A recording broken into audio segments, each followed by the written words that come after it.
mont Arafat, les rites du pèlerin. Et pour nous donner plus d'éclaircissements, nous avons le plaisir d'avoir en ligne Dr Kamel Gadallah, qui est professeur à l'université d'Al-Azhar. Dr Kamel Gadallah, bonjour et bienvenue avec nous. Dr Kamel Gadallah, êtes-vous en ligne? Il faut dire que le jour de Arafat est considéré comme l'un des plus grands jours de l'islam.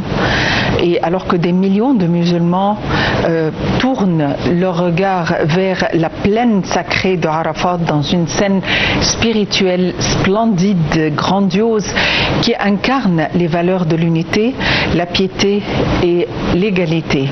Évidemment, l'égalité en dépit des différentes tranches sociales, en dépit de la diversité de culture, de par la diversité et la différence de nationalité, une sensation communautaire se crée alors que les pèlerins effectuent ensemble, liés uniquement par ce mouvement spirituel, par cet amour de Dieu et par ce voyage sacré. Docteur Kamel Gadallah, êtes-vous en ligne? Docteur Kamel Gadallah, êtes-vous en ligne? Eh bien, nous attendons de retrouver Dr Kamel Gadallah, professeur à l'université d'Al-Azhar. À tout de suite.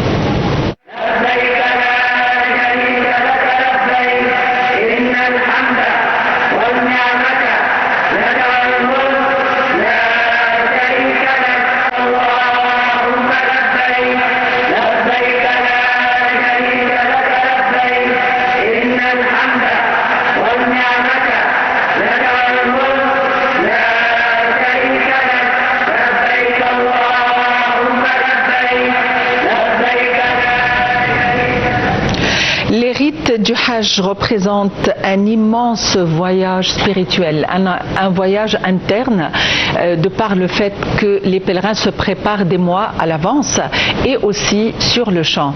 Alors, pour jeter davantage la lumière sur cette spiritualité et aussi sur l'importance de ce jour de Arafat, nous avons le plaisir d'avoir en ligne Dr Kamel Gadallah, professeur à l'université d'Al-Azhar. Dr Kamel Gadallah, bonjour. Bonjour. Bonne fête à vous.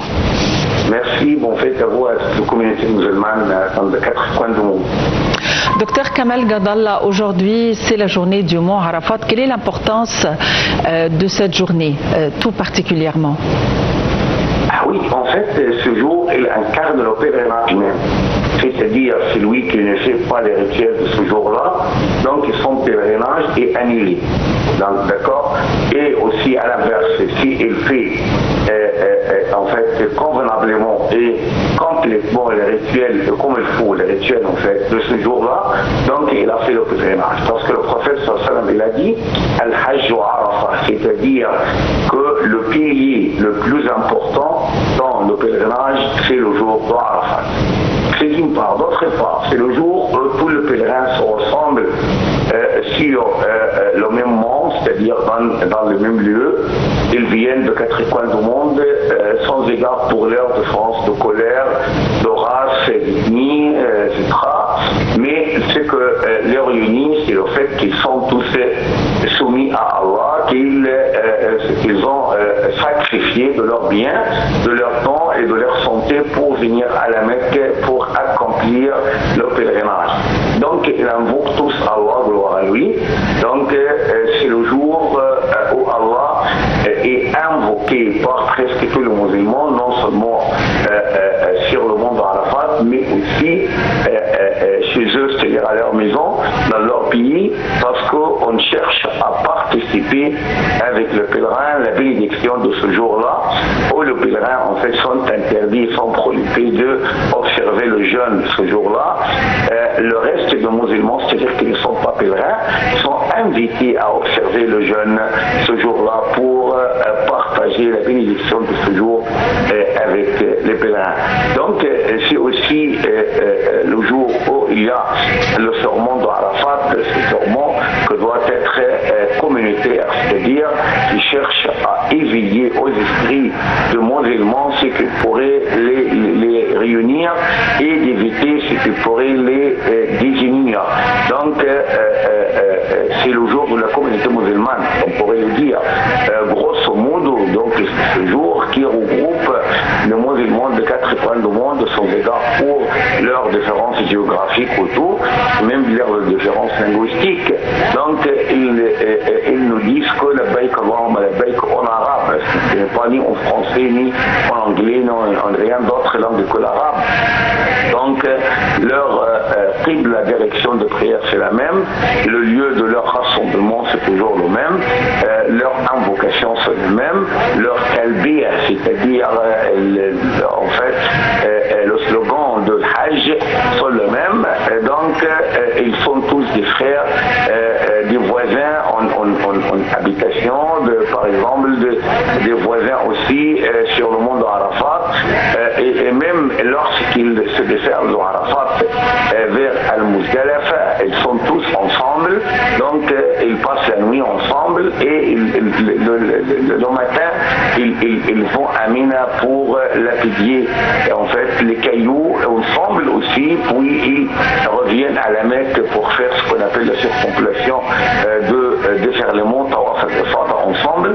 Donc cette réunion en fait de la Ummah, de la communauté musulmane, c'est solitaire, il ne se fait qu'une seule fois par an, c'est la saison de pèlerinage, et le jour de Arafat doit rassembler, doit réunir, regrouper tous les musulmans pèlerins sans égard pour leur pays de provenance. Docteur Kamal Gadal, ceux qui n'ont pas encore fait le Hajj pensent que le mont Arafat est une montagne que les fidèles doivent grimper, alors que c'est une surface plate. Donc le fait que c'est une terre plate sur la surface, pourquoi est-ce qu'on l'appelle mont Arafat justement? Vraiment, il y a un petit mot parce que moi, alhamdoulilah, j'ai déjà fait le pèlerinage, ça fait peut-être 22 ans, c'était en 2004, donc il y a un petit mot, en fait, ce n'est pas en montagne, mais c'est un petit mont qui est élevé un peu de la terre, mais en fait, on l'appelle Jabal ou bien montagne à titre figuré en fait, ce n'est pas effectivement une montagne, mais un petit plateau, si on pourrait le dire, qui s'élève de la terre quelques mètres, mais en fait il s'ouvre tout de suite au ciel. Il y a des gens qui peuvent grimper en fait ce petit plateau, cette montagne, mais vous avez le droit aussi de rester en fait en bas, parce que le prophète sallallahu alayhi wa sallam il a dit Arafat kulluha mawqif, c'est-à-dire toute la zone de Arafat c'est un stationnement, c'est-à-dire pour que tout le monde stationne le pèlerinage, le pèlerin en fait, j'entends. Donc il y a aussi en fait des tentes qui sont élevées pour que les pèlerins puissent soit par exemple faire la prière ensemble dans des petits groupes. Chaque résident d'une tente, ils peuvent faire la prière ensemble, faire des invocations. S'il y a quelqu'un qui est fatigué, il pourrait aussi en fait se reposer dans le tente. Donc toute cette zone, c'est le stationnement. Il s'appelle Arafat d'une façon générale. Alors que pour le petit mont, il ne pourrait en fait prendre tous les pèlerins. C'est pourquoi il y a une alternation, c'est-à-dire quelques groupes montent, puis après un laps de temps, ils descendent, d'autres montent, d'autres descendent, et ainsi de suite jusqu'au coucher du soleil. Lors du coucher du soleil, c'est la fin du jour de Arafat. D'une façon rituelle, il faut se diriger à notre endroit, c'est Al-Muzdalifa, ou bien c'est qui est appelé dans le Coran Al-Mash'ar al-Haram. Pourquoi est-ce que les fidèles qui ne font pas le Hajj sont invités à faire le jeûne? C'est vrai que ce n'est pas une obligation, mais c'est une sollicitation à faire le jeûne. Pourquoi? Ah oui, je vous dis pourquoi. Le prophète il va donner la justification. Il a dit parce que il efface les péchés d'un an passé et bien d'un an aussi prochain. C'est-à-dire, si on se trouve, tous les péchés sont pardonnés, c'est-à-dire pour 2 ans, donc je crois que c'est un avantage qu'il ne faut pas du tout rater. c'est très important. Et aussi pour que toute la communauté musulmane, dans le cadre du possible, vive ce moment de spiritualité, comme vous venez de le dire. La spiritualité du pèlerin, c'est de stationner sur le mont d'Arafat ou bien dans la zone d'Arafat à la Mecque, et aussi la spiritualité des autres musulmans qui ne sont pas pèlerins pourrait se réaliser par l'observance des jeûnes. Donc on sera tous attachés, ce n'est pas au délice de la vie, mais à l'agrément d'Allah, soit par faire le pèlerinage, ou bien soit par observer le jeûne dans le minimum de nos efforts qu'on fait et qui sont, Inch'Allah, agréés par Allah, par sa grâce. Ce n'est pas par notre aptitude, c'est par la grâce d'Allah qu'il agrée nos bonnes actions, et on l'invoque que nous soyons agréés auprès de lui. On dit toujours que le Hajj, c'est Arafat. Donc, qu'en est-il quant aux autres préceptes? S'il y a quand même un manque, ça aussi, ça peut annuler le Hajj, n'est-ce pas? Oui, il y a des choses qui peuvent annuler le Hajj si on le rate, qui sont les piliers de pèlerinage. Normalement, le grand pilier, c'est le stationnement sur le mont d'Arafat. Mais par exemple, s'il y a quelqu'un qui est en état de sacralité et elle fait le pèlerinage avec son épouse, par exemple, et ils ont eu de rapports charnels alors qu'ils sont en sacralité, donc leur pèlerin est annulé. Si par exemple on rate un pilier comme par exemple le parcours entre le deux monticules de Safa et de Marwa, donc son pèlerinage est annulé. Si on par exemple abandonne la répétition de cailloux sans faire une procuration à quelqu'un d'autre pour lapider à sa place, donc son pèlerinage est inachevé, d'accord? Donc c'est pas agréé. Donc il y a des choses qui ne sont pas du tout pardonnables au cours du pèlerinage. Par exemple, il est interdit de couper les cheveux tant qu'on est en état de sacralité ihram, d'accord? Donc bien par exemple de couper les ongles. Donc il y a plusieurs choses qui peuvent toucher d'invalidité le pèlerinage, et d'autres qui sont des sunna. Par exemple, vous avez hier par exemple ce qu'on appelle le jour du Tarwiyah, Yawm al-Tarwiyah. C'est un acte de sunna, ce n'est pas une obligation. L'obligation commence à partir de jour de Arafat et continue jusqu'à terminer les actes de Hajj par la désacralisation ou bien al-tahallul min al-ihram en arabe, c'est-à-dire par faire les circumambulations de déferlement tawaf al-ifada. Donc dans 6 jours, 3 jours ou bien 4 jours au maxi, ce sont les rituels de pèlerinage, d'accord? Et il faut connaître une chose très importante, ce n'est pas obligatoire de faire le Hajj et le Umrah, c'est-à-dire le pèlerinage et le pèlerinage la même année, parce que vous avez par exemple les résidents de la Mecque qui peuvent se contenter de faire le Hajj, il y a d'autres qui ont fait plusieurs Umrah, donc ils peuvent faute de temps par exemple, ils sont pris par plusieurs choses, ils sont de grands responsables, de grands hommes d'affaires, ou bien qui n'ont pas le temps pour passer par exemple une dizaine de jours à la Mecque, ils peuvent aller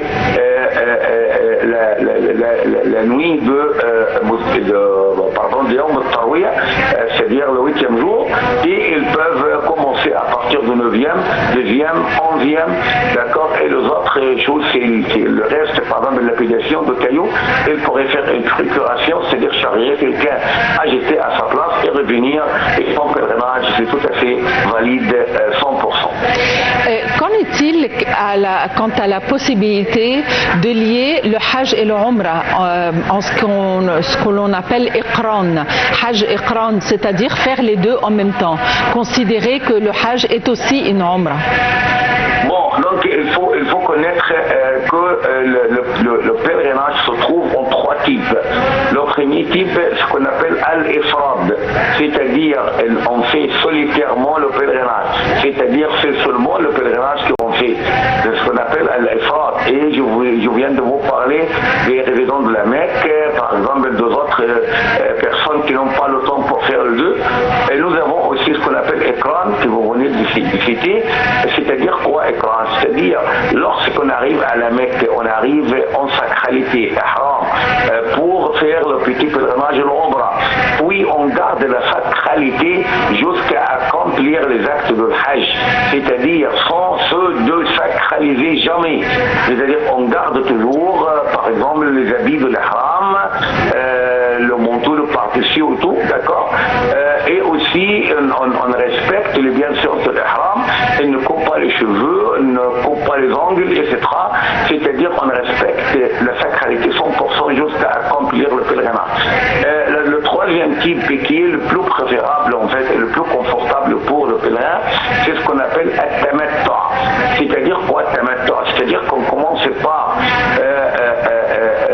se sacraliser pour faire le petit pèlerinage de l'Umrah, puis lorsqu'on termine l'Umrah, on se désacralise, c'est-à-dire on coupe les cheveux, on coupe les ongles et tout, et on porte des habits ordinaires, comme par exemple des gilabs, comme peut-être par exemple d'un costume et tout, d'accord, et on fait la prière à la mosquée, le haram, la mosquée sacrée, jusqu'au 8e jour. 8e jour, on renouvelle la sacralité, cette fois-ci pour le pèlerinage. Mais il faut faire attention, exception est faite pour les Mécois ou bien les habitants de la Mecque, toute personne qui fait ce pèlerinage sous type de ce qu'on appelle à titre de jouissance, le Hajj Tamattu', donc il faut qu'il donne un sacrifice, c'est-à-dire par exemple qu'il gorge un mouton et tout, et alhamdulillah il y a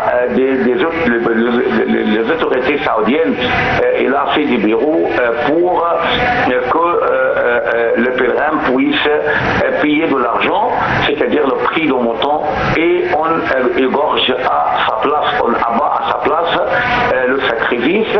C'est seulement pour celui qui fait premièrement l'Umrah, puis se désacralise pour vivre ordinairement et se sacralise encore une fois pour être Hajj, donc à titre de ce qu'on appelle tamattu' jouissance, donc il faut un sacrifice. Ce sont les trois types de Hajj dans la saison de pèlerinage. Docteur Kamal Gadalla, vous êtes professeur à l'université de l'Azhar. Merci d'avoir été avec nous aujourd'hui. Reste à vous remercier pour votre attention, à vous souhaiter une excellente fête, une excellente fin de journée et à la prochaine.